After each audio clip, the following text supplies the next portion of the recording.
السلام عليكم ورحمة الله وبركاته. أهلا وسهلا بكم متابعينا الكرام في قناتكم عالم الطقس والكوارث. ماذا يحدث الآن في أثيوبيا؟ وهل سينهار سد النهضة الأثيوبي؟ وماذا يحدث لو انهار سد النهضة الأثيوبي؟ صدق أو لا تصدق، إنها حقيقة مطلقة. 10 زلازل تضرب أثيوبيا في نطاقات مختلفة بدرجات متفاوتة، جميعها ما بين 4.5 درجة على مقياس ريختر، 5.3 درجة على مقياس ريختر خلال أقل من 12 ساعة. أين الدراسات؟ أين العلماء الذين يتحدثون عما يحدث هناك؟ شيء غريب مجهول يحدث في أثيوبيا، ربما يكون مفتعل.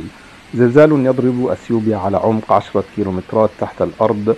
هيئة المسح الجيولوجي الأمريكية تقول بأن قوته بلغت 5.8 درجة على مقياس ريختر.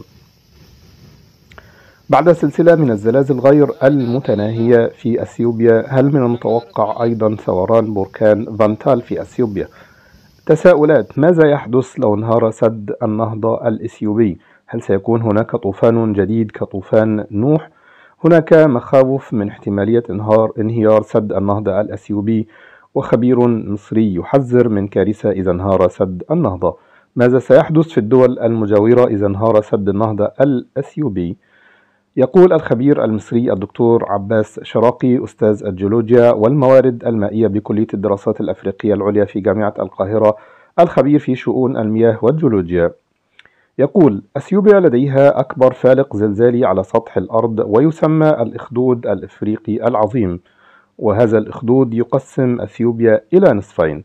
لو انهار سد النهضة بفعل الزلازل، سيكون الأمر بمثابة طوفان على السودان لم تشهده البشرية من قبل. يعادل هذا الطوفان طوفان سيدنا نوح عليه السلام.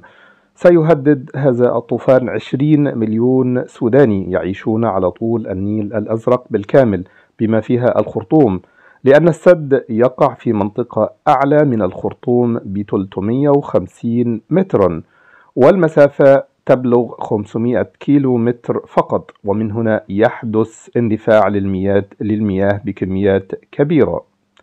أما بالنسبة لمصر، فيقول الخبير: المسافة بين سد النهضة والسد العالي نحو 2000 كيلو متر، ووصول المياه من السد الإثيوبي حتى جنوب مصر قد يستغرق 6 أيام، وهي فترة كافية لوزارة الموارد المائية والري للتصرف ومواجهة الأزمة، سواء بفتح مفيض توشكا أو فتح جميع القناطر في البلاد لاستيعاب المياه المتدفقة. وفي الختام نسأل الله السلامة للجميع.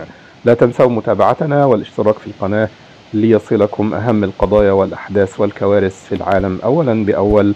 شكرا جزيلا، دمتم في أمان الله.